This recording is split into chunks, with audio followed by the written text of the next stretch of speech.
নমস্কার।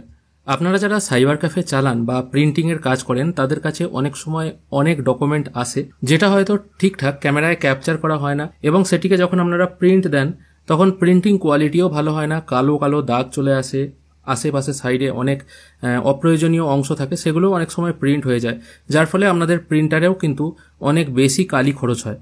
তো আজকের এই ভিডিওতে আমরা দেখে নেব কী করে আপনারা একটি অস্পষ্ট লেখাকে স্পষ্ট করবেন এবং সেটা যদি বাঁকা থাকে সেটাকেও কী করে সোজা করবেন। এখন আমার মোবাইলে দেখতে পাচ্ছেন একটি পেজ আছে যেটি কিন্তু ঠিকঠাকভাবে ফটোটা ক্যাপচার করা হয়নি, যার ফলে বেঁকে গেছে। এই জিনিসগুলো সঠিক করার জন্য আপনারা একটা অ্যাপ ইউজ করবেন। অ্যাপটির নাম হলো নোটব্লক। প্লে স্টোরে নোটব্লক স্ক্যানার লিখে সার্চ করলে আপনারা এই অ্যাপটি কিন্তু খুব সহজেই ডাউনলোড করতে পারবেন। অ্যাপটির সাইজও খুব বেশি নয়, 100 MBর মধ্যে। এবার যে কোনো এরকম অস্পষ্ট লেখাকে পরিষ্কার করার জন্য জাস্ট সেই পেজটাকে সিলেক্ট করবেন, তারপর শেয়ার অপশনে চলে আসবেন। শেয়ার অপশনে আসার পর এখানে দেখুন নোটব্লক স্ক্যানার বলে একটি অপশন আছে, এটির ওপর একবার ক্লিক করবেন। এরপর বাই ডিফল্ট নোটব্লক স্ক্যানার এই পেজটিকে কিছুটা অংশ সিলেক্ট করে নেবে। এরপর যে অংশগুলো বেশি সিলেক্ট হয়ে আছে সেগুলো আপনি একটু ছোট করে নেবেন। আমি যেমন হাতের মাধ্যমে যেগুলো ছোট করে নিচ্ছি, যতটুকু অংশ দরকার, বাদ বাকি অংশগুলো দেখুন অটোমেটিক এখানে সিলেক্ট হয়ে গেছে। মোটামুটি যে সবুজ অংশগুলো আছে ওগুলো হচ্ছে সিলেক্টেড এরিয়া। তারপর সরাসরি এই টিক চিহ্ন দেওয়া যে অপশনটি আছে এটির উপর একবার ক্লিক করবেন। দেখুন ক্লিক করার সঙ্গে সঙ্গে কিন্তু যে অস্পষ্ট অংশগুলো ছিল সেটা যথেষ্ট পরিষ্কার হয়েছে।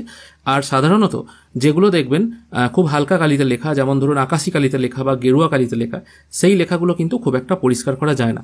এটা বাই ডিফল্ট ব্ল্যাক অ্যান্ড হোয়াইটে হয়ে আছে। আপনি এখান থেকে এটাকে কালারও করতে পারবেন। দেখুন কালার করলে এরকম চলে আসবে, আর কালার, ব্ল্যাক অ্যান্ড হোয়াইট এই দুটো অপশনই পাবেন। এবার এটাকে আপনি বিভিন্নভাবে কনভার্ট করতে পারেন প্রিন্ট করার জন্য। ডকুমেন্ট অপশনে আপনি সিলেক্ট করতে পারেন, নোট ব্লক এটা হলো বাই ডিফল্ট অপশন, এইভাবেও করতে পারেন।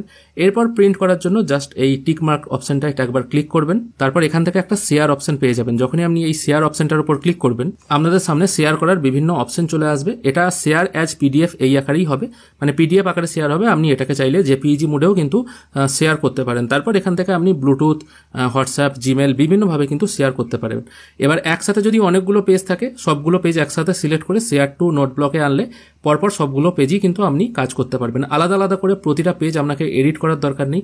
যেখানে জাস্ট আপনাকে করতে হবে কি, যে পেজের অংশগুলো অতিরিক্ত হয়ে গেছে সেগুলোকে জাস্ট ক্রপ করে নিতে হবে, যেটা আপনি খুব সহজে করতে পারবেন। এবং নোটব্লক অ্যাপ্লিকেশন বাই ডিফল্ট তার এআই প্রযুক্তি অ্যাপ্লাই করে অটোমেটিকলি আপনার কাজ কিছুটা সহজ করে দেবে।